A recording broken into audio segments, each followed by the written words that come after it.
Hey there, everybody, and welcome to CST 103. I'm Mark Mirchandani, developer advocate at Google Cloud, and today we're going to be talking about what's new in Google Cloud Cost Management. We'll go over a brief tour of the different cost management tools that are available to you, and we'll look at what's changed over the past year. Now, we've got a lot to cover, so I'm going to go ahead and get started. First things first, this URL is where you can view the billing notes for all the different releases that have happened. We're going to go over the ones that have happened in the last year, but if you need a text version or if you just want to see the changes, make sure to keep an eye on that URL. So when we talk about cost management, we're really talking about the three key pillars: understand, control, and optimize. So understanding your cost is all about being able to see how your costs are being generated and where they're trending, right? Controlling your cost is really about reducing the risk of overspending and being able to improve the predictability of your costs. Optimizing is really more about focusing on overspending. Again, control is about controlling it. Optimizing is really about eliminating it. And then reducing waste through some of the recommendations that Google Cloud provides. And finding ways that you can get the same performance for lower cost. We're going to look at all three of these. But before we can dive into that, we really need to look at how to organize your resources.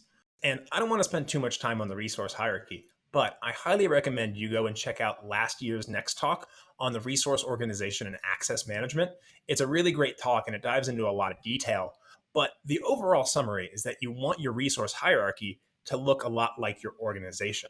And that's really important because as you're trying to, you can kind of see an example here, but as you're trying to dive down into, who has access to what projects, you can use folders to break that out.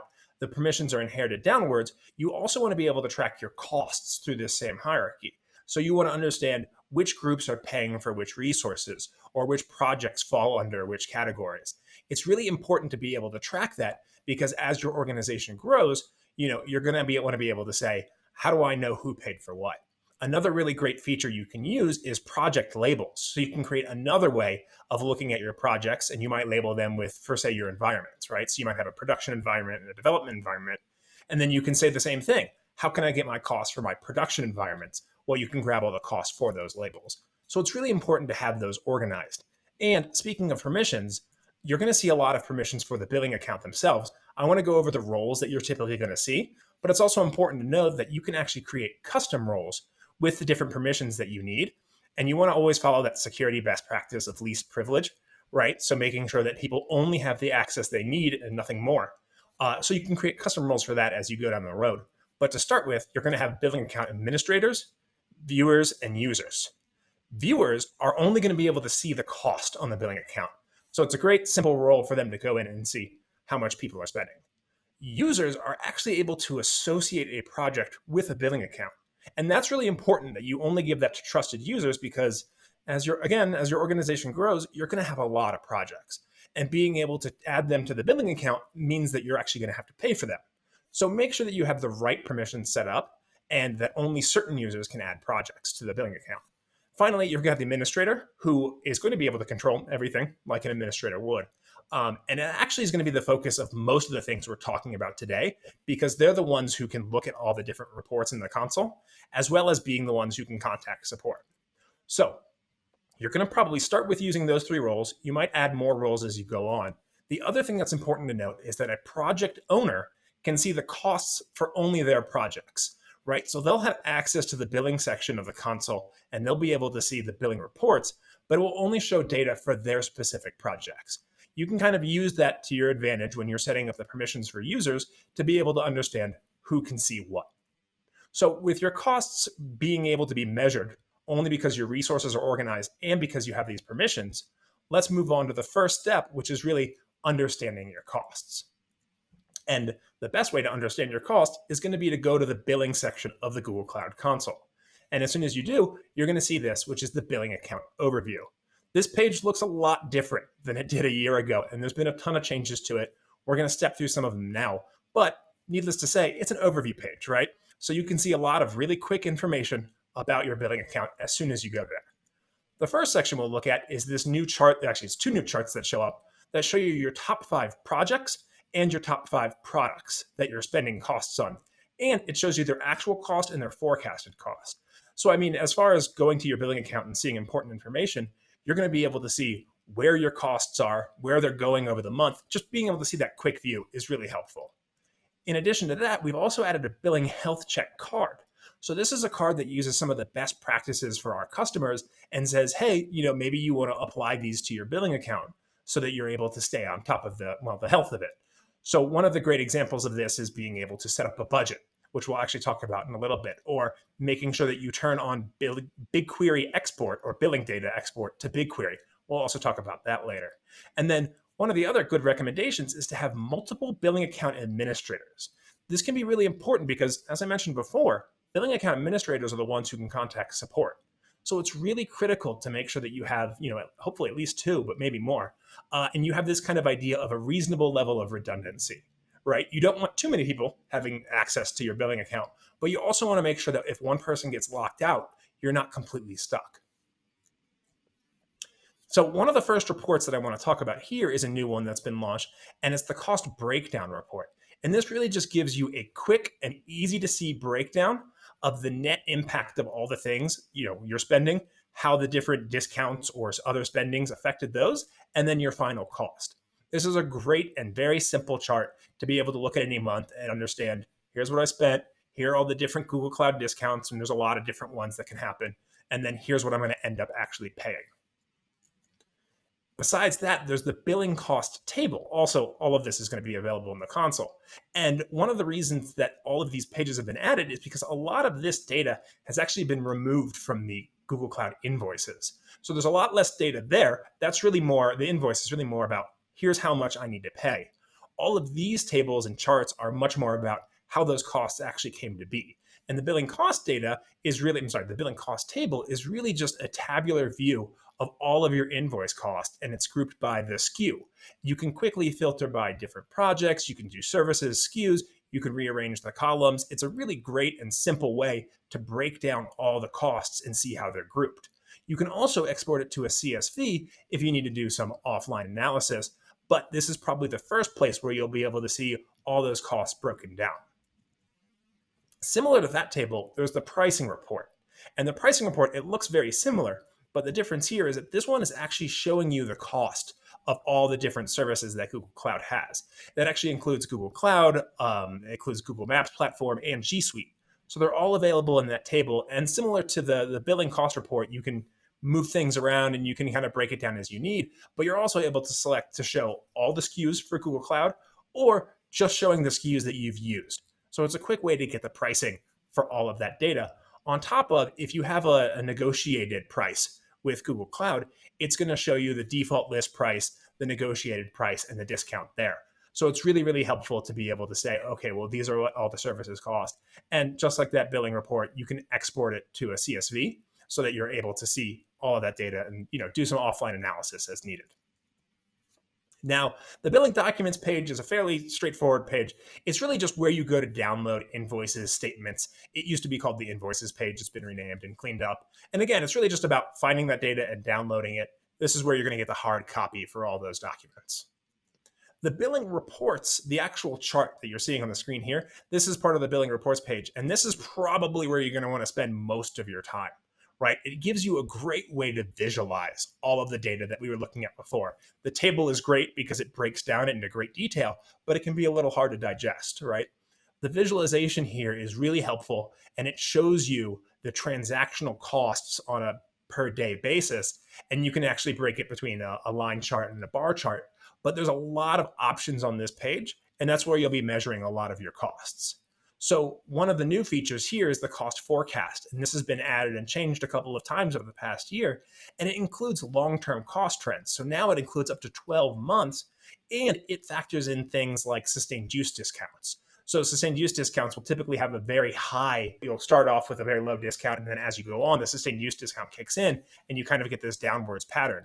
And then the next month starts and it goes back up. So the forecasting takes all of that into effect and gives you a great idea of where all that information is and what you'll be spending over the next 12 months. In addition to that, the right side of the billing reports, there's all these filters on the right side, and you can drill down into any specific components that you want.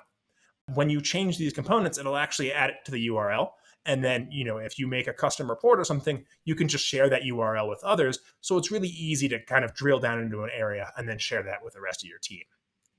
There's also been a lot of new features that have been added to the filters.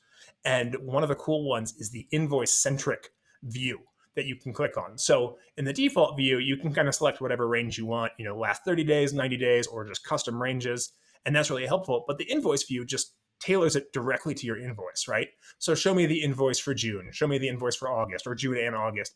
And again, it breaks down that chart so you can see the information and the costs there, but it really just lets you say, okay, well, here's all the costs for that month and how it compares to my invoice. In addition to that filter, we've added a couple other ones. This one's really cool. It's the location filter, right? So now you can actually break down your costs by where they came from, what geography, what region or multi-region area. All of those are available here, just a really helpful way to break down the costs. In addition to that, we've got labels. We talked about project labels before, and these are resource labels where you're able to do the same thing, right? Let's take a compute engine instance or multiple instances and label them all with production. And now in the billing cost reports, you can actually say, show me all those production instances and the costs they generated. Really, really helpful to be able to drill down into that level of detail. So I mentioned this before in the health card, but what you want to do, and here's a feature, right? You just go to the billing reports page, you enable the export to BigQuery. And what you want to do is turn that on. If you haven't done it, so right now, pause, and then go do it, because it's really, really important. It actually doesn't take data from before you turn it on, which is why it's so important that you probably want to go enable it now. But this exports all the billing data at a very granular level. Some of the changes that have happened recently is now that it's hourly. So it has a start hour and an end hour. And then it's all the costs that have happened for all of the different things associated with that billing account. It is the most granular data you're going to get. And BigQuery, of course, is a great place to do data analysis and store data. So it's really, really helpful to have that there. But you can always export it out of BigQuery if you need to hook it up to a third-party tool or BI or whatever. It's really helpful to have. And that's why it's so important to make sure that you enable it, because you're going to want to be able to see that level of detail when you do any future cost modeling, or really just to get that level of analysis on your costs. So all of that really focuses on the ways to understand your costs. I want to talk about the biggest way to control your costs, right? Viewing them is great, but being able to control them is also very important. And we're going to talk about budgets. So budgets are probably the number one tool to actually implement cost controls, and they're really flexible. They're actually very powerful too. So let's go ahead and break it down. Starting with budgets, the first thing you can do is, well, you just kind of set up a budget. And when you set up a budget, let's say $1,000 budget, when you hit that amount, it's going to send an email out to billing administrators saying, hey, you hit this budget. But you can actually configure multiple thresholds, right? Because you want to know maybe before you hit $1,000. So when you set up a budget, you actually set a threshold. And you'll say 50% of $1,000 and then 100% of $1,000. But you can also set up forecasted thresholds. So forecasted thresholds are about when Google Cloud predicts that you're going to hit that cost, right? And that can be really helpful to stay on top of any surprises. So if you're 3 days into the month and you get an email saying that, hey, Google Cloud thinks you're going to spend 100% of your $1,000 budget, that might be a call to action to go do something. So as you set up a budget, set up multiple thresholds, and you can set up multiple budgets as well, because you're going to want to be able to track different things. Speaking of that, you can actually set up filters on the budget. So the budget by default is the entire billing account.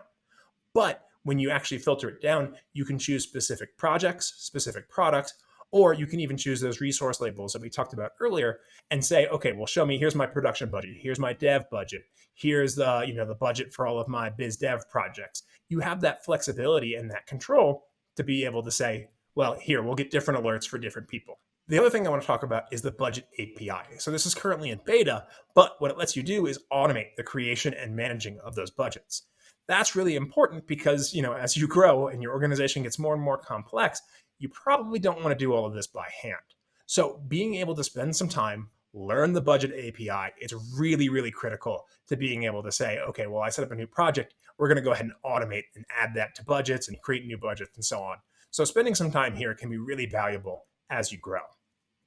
So we talked about budgets being able to send out emails to billing administrators, but oftentimes you want to send emails to other people as well. And that's where this new feature comes in that can actually let you add up to 5 emails per budget through cloud monitoring. And it's actually pretty straightforward. You just go into the budget, you click on the little checkbox that says cloud monitoring, you're going to set up a channel, and then you just add emails to that. An important note here is that, while you can just add 5 individual emails, you might want to consider adding a group email instead, right? So that way, instead of sending it to one person in accounting, you're sending it to a group in accounting or to a biz dev team or whatever, because you want to be able to say, here, send these budget alert emails to this team, but you don't want to have to constantly add people to the team, to the budget, right? So it's much easier to manage the team in something like G Suite and then just have that send out to that group. And then you can kind of leave the budgets alone. So it's a great way to add additional people to your budget. Now, that's the basics of budgets, but the real power of budgets come from what we call programmatic budget notifications. And this is really cool because it basically lets you hook up your budget to PubSub. And PubSub, in this case, is an event handler, and it's going to take alerts from the budget, and it'll send them off to wherever you want them to be. And we've got some sample code in the documentation that actually looks at sending it up to Cloud Functions. But when you create a budget, you just click that box, very simple. You choose a PubSub topic or you make a new one, and then you can go off and make your Cloud Function. And we've got some sample code, like I said. A very popular example of this is sending a budget notification to Slack, right? So whenever an update on your budget comes in, go put it in a Slack channel and have it update there. Simple, but it's just a notification. So when you have Google Cloud Functions and other systems in Google Cloud, you can kind of do whatever you could do with code. And that's really important because you can actually do more advanced things, like let's say you hit way higher on your budget than you expected. You could actually shut down projects. You could shut down resources. There's some sample code for detaching a billing account from a project. That's a really dangerous thing to do, right? Because when you remove the billing account from the project, any paid resources in that project might get shut down in a very unexpected way. So be really careful about that. But it's a great starting point to understand, how do I really control my resources? And again, it comes down to your organization. What's important for your organization? How do those budgets come up for your organization? And then what kind of responses can you have to really putting controls in place? So programmatic budget notifications are really going to be the most powerful way to put cost controls in your place. So talked about understanding, talked about control. Let's talk about optimizing cost, right? This is the great one because basically you're going to end up saving money, and hopefully you're going to do it without changing anything.